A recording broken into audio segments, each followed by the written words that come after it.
Alright, hello everybody and welcome back to my channel. Today I'm going to be doing my October wrap up for you guys and I have quite a few books to talk about. Can we just look at these? These are all the books I read in October. I don't really see how I managed that one, to be honest, because I read 17 books in October and I've had so much going on like school-wise as well. But it was one of my goals to like read a lot in October because last October I didn't read a lot and it was like sad. So I wanted to rectify that situation and I think I might have overcorrected, but I'm not mad about it because I did read a lot of really fun books, which I'm so excited to talk about. So I'm just gonna get into it because this video will be like 40 million years long if I don't. So yeah, let's talk about it. A lot of these I have talked about in like vlogs and stuff, and I have made a playlist now which includes all of my spooky vlogs, which will include any vlogs that those are mentioned in. So if you want to check it out, that's an option, but also I will just be talking about them here, so if you don't want to, just stick around. So first up I have Sorcery of Thorns by Margaret Rogerson, and I gave this book a 4 stars. I really loved this one. I just thought it was such a fun time, and I thought it was a really good pick for the beginning of October because it takes place in libraries and mansions, and there's kind of like these sinister, sentient books in it as well, and I thought it was a really good time. It follows our main character, what is her name? Literally, what is her name? Elizabeth. I'm so bad at remembering main characters' names. This follows our main character Elizabeth, who has grown up in a library and she's training to become a warden. Until one day, one of the grimoires ends up a little wild. It's going on a killing spree. Yeah, that's right. Books can literally like turn into monsters and kill people, which is such an interesting concept. And it ends up killing Elizabeth's guardian warden kind of figure in her life, so she has to leave because she's actually implicated in the crime. So yes, I also just loved Margaret Rogerson's writing, like the way she describes settings and scenes. I just loved it so much because I had such a vivid image in my head the whole time I was reading this book, and it was just like so atmospheric. So there's this one. Next up I have a little graphic novel, and that is Pumpkinheads. This one is so cute, and obviously it's a perfect read for October because it takes place in a pumpkin patch. It follows these two, I also don't remember their names, but they're trying to enjoy their last night in the pumpkin patch. It's Halloween night. They're going to visit all of the fun little areas in this pumpkin patch. As you can see, like, look at this map. It's so cute, and it was just so fun. Would highly recommend, if you haven't read this, save it for October. But you definitely should if you want like a fun fall time. So I feel like that's all I have to say on it though, because it is rather short. But I also love the art style in this. Like, look at the first page. It's so cute. Next up I have another great read for fall, and that is also a book by Margaret Rogerson. This is An Enchantment of Ravens, and as soon as I finished Sorcery of Thorns I was like, all right, I need to read this book right now, because this book involves fae. And we're kind of following our main character, who is, she's just normal. She's a human, but she is blessed with the gift of painting. So she is very talented, very highly regarded among the fae. They always come to her when they want their portraits done because they're stunning. Until one day, the prince of the Autumn Court, I think, comes to her for a painting. They're kind of hitting it off. There's some flirty banter. They're, you know, eyeing each other, whatever. So she thinks that like there might be a thing going on there. Until one day when he comes back and he is absolutely pissed because he does not like how he looks in the portrait. So he plans to drag her back to the Autumn Court and try her for something in court. I don't even know on what grounds he was going to be trying her, but it was some nonsense, frankly. I feel like the plot kind of falls off halfway through this book almost. That's not to say I didn't really enjoy this book, because I gave it a 4 stars. I thought it was such a fun time, but like the main plot doesn't really, like, it doesn't really happen. It's mainly like a romance between these two, and I love them, honestly. I just thought it was so cute. Also, the fall imagery in this book is absolutely stunning. Like, she's always talking about the falling yellow leaves and all this beautiful fall foliage, and I was so into it because for a large chunk of this book I was listening to it like while I was on walks, and I was like, I am seeing beautiful fall leaves and I am seeing the beautiful fall foliage. So it was just a really nice experience. And honestly, like, Margaret Rogerson, just, I love her writing so much. I need to read, I think she has another book called Vespertine. I don't know much about that one, slash like what the reviews are of it, but I want to pick it up anyway because I've enjoyed these two so much. But the last thing I do want to note in this book is the fact that I really like how fae are depicted in this book, because, you know, with Sarah J Maas books, they're always like really hot, like perfect beings. You love to look at them, they're great. And don't get me wrong, I love that. But in this book, you kind of see that like all of the fae are glamored to look how they are, and when they're not glamored, they're like really freaking ugly. And I just like the fact that you're getting like a different view of fae. And I would like to read more fae stories like this, because I feel like for the most part, I haven't read that many, but like most of the fae stories I've read, they're just like all really hot, and that's fun every now and then. But I like to see the reality of the situation sometimes, so I really like that aspect of this as well. Next up, we have The Legend of Sleepy Hollow by Washington Irving. No, I did not read this book. This is a collection of writings by Washington Irving. Sleepy Hollow is like 30 pages out of this 500-page book, and that is all that I read. But I really loved The Legend of Sleepy Hollow. I would honestly consider like actually rating this classic and giving it a 5 stars, which I normally don't rate classics, but I feel like I love this story so much, and I feel like it deserves a 5 stars from me. I just really enjoyed it. I love that like old classic-y type of writing, especially for fall. Like, I don't even know what it is, but hearing like the descriptions of this like small, quiet village in the middle of nowhere with all these like beautiful trees, I was like, can I live there? Please, can I live there? It sounds perfect, and I just really enjoyed the story of this as well. I already knew the story of Sleepy Hollow, but I just think it's a fun one. And I would highly recommend this if you want like a good fall classic that's not too long, because there's so many good classics for fall, but like Dracula's 500 pages, Frankenstein's not that long, but it still like takes a bit to get through. But this one, it's nice and short. I read it in like an hour maybe. So if you want something quick, but you still get that like old classic-y writing, should read this one. Also, if you don't know the story of Sleepy Hollow, it follows this dude called Ichabod Crane, and he moves into Sleepy Hollow to become the new schoolmaster. He's making some moves on this girl named Katrina Von Trapp. No. Oh my god.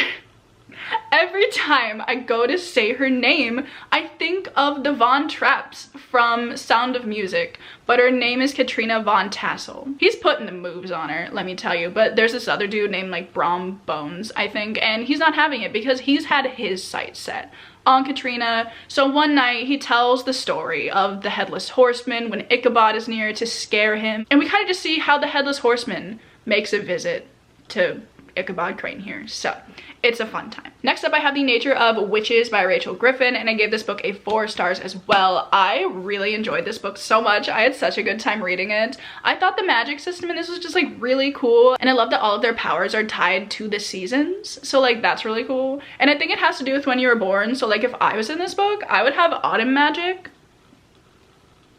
Come on now, like that's so fun. Not that that matters. And I'm honestly really surprised that this is Rachel Griffin's debut, because I thought her writing was stunning, honestly. Like there were some lines I was like, wow, I love that. But it follows our main character. Oh my god, what's her name? Clara. There we go. She is an Everwitch, which means that she can control magic, you know, rooted in like all 4 seasons as opposed to just one like normal witches can. Honestly, I forgot what like the main conflict of this book is. I've read so many books since I read this book, I don't remember what happened in it. I do know that the fact that she can control all 4 seasons is a very hot commodity. Everybody, you know, is counting on her to kind of fix all of like the climate related issues like forest fires and tornadoes and whatever, because she's just like that talented. But every time she uses her magic, people that are around her that she cares about get hurt. So obviously she's like terrified to use her powers. But the thing is, I don't know where the story goes from there. But one of the other things that I really liked about this book was the romance. I thought it was just so cute. Like the love interest is just so cute, and I love them together so much. I am really excited to pick up Rachel Griffin's next book, which is Wild as the Witch. And I think she's also announced the book that she's posting, what? The book that she's releasing next year. Ah, yes. Ooh, there's a forbidden romance in it too. That's fun. It's called Bring Me Your Midnight. There's your fun publishing news for the day. But overall, I just thought this was a really fun, witchy time. I read it in the span of like a day. I think I read it in like 2 sittings only, which was the mark of a good book because my attention span is usually not that long. But this really captured it, and I really enjoyed it. So if you want a fun, witchy book, it's a good time. Next up, I would like to talk about a series that I have recently started that I'm so happy that I decided to start this series. I've been talking about it a lot recently, so I'm sure you guys know what it is, but that is the Vampire Academy series by Rochelle Mead. I don't have the first one here, but don't worry. I did read it, but I gave the first one 3 stars, I gave the second one 3 stars, and then I gave the third and fourth books 4 stars because this series got juicy. I'm kind of just gonna tell you my thoughts on this series as a whole so far because I don't remember what happens in each book individually now. This always happens though when I read a series like back to back to back because I'm like, I don't know where the events of like each book stop and start in this series. It's just like one story at this point in my mind. So yeah, I can tell you that when I first started this series, I was skeptical. I was like, the main character is annoying. There's a lot of just like questionable aspects, a lot of problematic lines in it. I was like, I don't know if this is the series for me. But I decided to push through it anyway because I really wanted to watch the TV shows. But I was like, I gotta read the books first, you know? Need the source material, and then I want to see what they've done with the source material. But I'm really glad I decided to push through because the second book, Frostbite, definitely got a little bit better. It was really action-packed towards the end, and Rose kind of grew on me, which is always helpful. And, you know, not hating a series, gotta like the main character. But this one was fun. It wasn't quite there yet, but I was like, okay, this is fun and entertaining enough that I definitely know now that I want to continue the series. But then like things happened in Shadow Kiss, which is the third book, and I was like, this is incredibly juicy. There's no way that I am gonna live my life without knowing what the resolve of this issue is. And then I sat down and read Blood Promise, a 500-page book in one sitting. I'm so like deeply enthralled with this series right now. Like, it's honestly just such a fun time. I immediately had to start the 5th book, which I just want to show you this because I thought we could all make fun of the cover together. This is the 5th book. What is this cover? But I started this book yesterday and I'm already like 150 pages in. So I'm just like, it's so fun. It's such a good time. I love a good like bad vampire story. Like, I feel like all of my favorite vampire media for the most part is like just cheesy teen vampire stories. And I love that. Like the Vampire Diaries, Twilight, and now Vampire Academy is getting added to my repertoire because they're just so fun. Like, tell me they're not. I really love our main character Rose now, which I'm really shocked by because in the first book I just found her incredibly annoying. But now I'm like, yeah, she's a really solid main character. She's not like my favorite main character, but I love her motivations and her drive in life because it's all to protect the people that she loves and the people that she cares for. She'll like go to the ends of the earth for them, do anything for them. And I just really like that. I love the friendship between her and Lissa. I love other aspects in this series as well. So I'm so glad I decided to start this series, and I will definitely be finishing it, unfortunately, in November. Like, there's no way that I'm not going to be finishing this series ASAP. So next up I have The Horseman by Christina Henry, and I gave this book a 3 stars. Honestly, I didn't love this book as much as I thought I was going to. It was pretty like average in my eyes. I did like, you know, the Sleepy Hollow, not necessarily a retelling, but I would kind of describe it as a sequel because it does take place like 30 years after the events of Sleepy Hollow, and it follows like Brom Bones and Katrina and their grandchild, I believe. That aspect is interesting. I do like seeing how all of like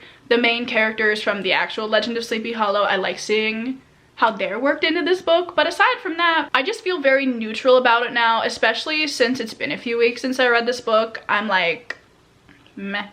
I am going to keep this book though. Like, I will never be unhauling this because I love the cover of it so much. Like, I just think it's so cool, and this also matches kind of the edition of The Ghost Tree that I also have by Christina Henry, which I like that book so much more. So this one is kind of a letdown because that's what I was expecting, but it was still like kind of a fun time. It wasn't awful, it wasn't great, but like being neutral about something is also not good, so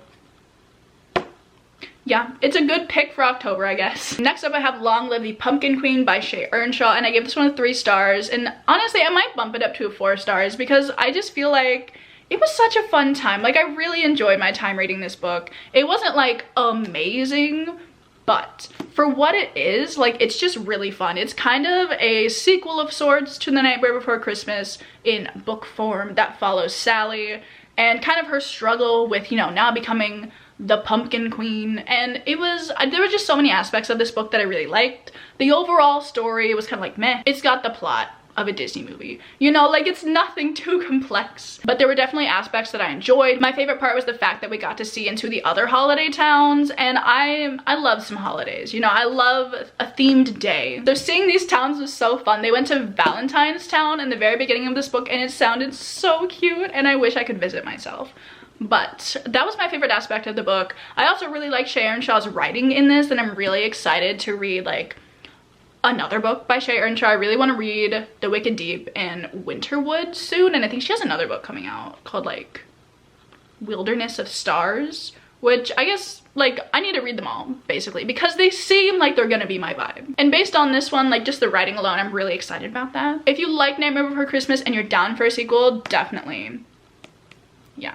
I feel like she just captured the vibe of Nightmare Before Christmas really well, and I had a really good time reading it, so would recommend. Okay, so these last few books I'm going to talk about, well, I guess I've already talked about some books that I read for Vampathon, but like the rest of these books that I read for Vampathon, I'm going to go through rather quickly because I have 2 Vampathon vlogs if you want to watch them where I talk about all of these books like in depth, and I literally filmed them like 3 days ago, so I don't want to harp on them too much if you like, you know what I'm saying, but I will give you like a decent idea of like what I thought of them, obviously. So first of all, we have Dracul by Zachary Stoker and J.D. Barker. This one is inspired by the notes Dracula's creator left behind. Look, the book is just gonna summarize it for me, but I give this book a 4 stars. I thought it was just so fascinating of a read, honestly, because it's basically like a biography of Bram Stoker's life, but with vampires. After reading this book, I'm convinced that Bram Stoker really did think vampires were real, and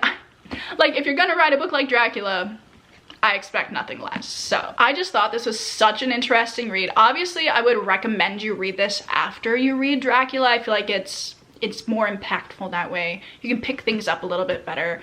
But I do feel like you can read this on its own, but I would just recommend starting like with Dracula. Overall, it was just so, like, I'm just gonna use the word interesting 47 million times for this book because it really just is. It's told in like 3 different timelines, and seeing them all come together was so cool, and seeing Bram Stoker as the main character, I was like, what a concept. I really enjoyed this book. Next up, I have Something Wicked This Way Comes by Ray Bradbury. I did not give this book a rating solely because I think I need to reread this book at some point in my life. I think I really wanted to finish this book for Vampathon, so I was like, okay, I'm gonna read it all today. But honestly, I feel like I need breaks from this book. I need to kind of like sit and think about what he's saying sometimes, not because it's like philosophical or anything, but because I have no idea what he's trying to say sometimes. Like, I love his writing normally. I really liked Fahrenheit 451, really enjoyed The October Country, but like with this one, I don't know. I am, however, going to revisit this at some point because I definitely want to reread it. I think some of the themes being explored in it were very interesting, but I just don't think this was the time to read it. So I don't want to like talk smack about the book when I didn't give it what it deserves. So I'm just gonna leave it with no rating. However, I do really like Ray Bradbury's writing in this for the most part, and the ambiance was definitely fun. I just wish I would have read it a bit slower. So that's on me, but here's Something Wicked This Way Comes. Next up, I read 3 volumes of a new manga series that I started, and that is The Girl from the Other Side. And I also love the covers for these. Like, I think they're so cool. But I randomly decided to pick this series up for Vampathon, and I'm really glad that I did. So far, it's been a really interesting time. Let me read you the last sentence on the blurb of this first book because I love it so much. It says, this is a story of 2 people, one human, one inhuman, who linger in the hazy twilight that separates night from day. As soon as I read that, I was sold. I was like, I need to read this series right now, and I'm really glad I did because I love the art style. I love the story. It's like a dark fairy tale of sorts. It's about this little girl who is living with this creature of sorts. I don't exactly know what he is. All we know is that he's been touched by this curse, and everybody he touches will also then be cursed and look like him. But this little girl is kind of like strange. She's kind of weird. People refer to her as the girl from the other side, so she is just this other being, which I feel like is why their dynamic works so well, because she's not just a normal little girl. I don't know what the deal with her is yet. Would recommend if you're looking for like a slower fairy tale story of sorts. I think this is the last one, my friends. We are almost done. So the last book I read this month was These Violent Delights by Chloe Gong. I think oh god, what am I giving this book? a 3.5, maybe a 4. I don't remember what I ended up rating it. I think I rounded it to a 4 on Goodreads, but I might have given this a 3.5. I liked it. The last part of the book I definitely liked. I was having a good time, but it took me so long to get into this story. And it took me a little too long, you know, like for the first kind of half, maybe a little bit more than a half, I was like, I'm bored, you know, like nothing's happening right now. And once it kind of did get into the action, then I was into it, but it just took so long to get to it. There were definitely aspects of this book that I really enjoyed. I liked the Shakespeare retelling of it. I've never read a Shakespeare retelling before, so I thought that was really fun.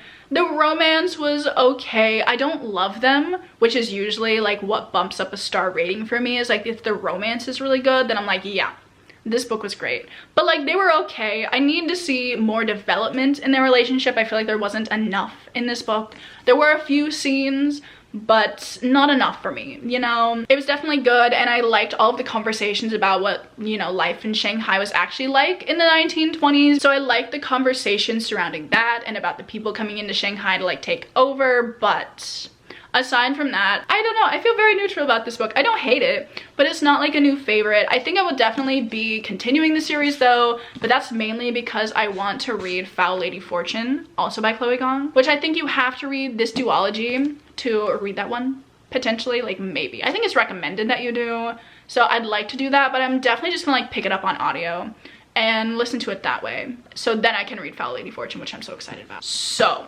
those are all of the books that I managed to read in October. I am incredibly happy with the amount of reading that I managed to do. I wanted to do all of the spooky reading in October, and I feel like I definitely did, which makes me very happy that I have such a good selection for this month. However, I don't think I gave any books 5 stars. I gave The Legend of Sleepy Hollow 5 stars, I guess. The rest of them were 4 stars, but they were like strong 4 stars, so I don't feel sad about the fact that I haven't given out any 5 stars, but I still had, you know, a really good reading month. So I hope you guys also had a really good reading month.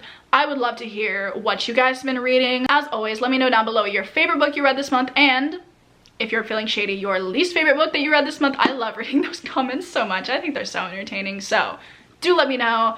And yeah, I have a feeling this video is very long, so I'm going to let you go, and I will see you guys in my next video.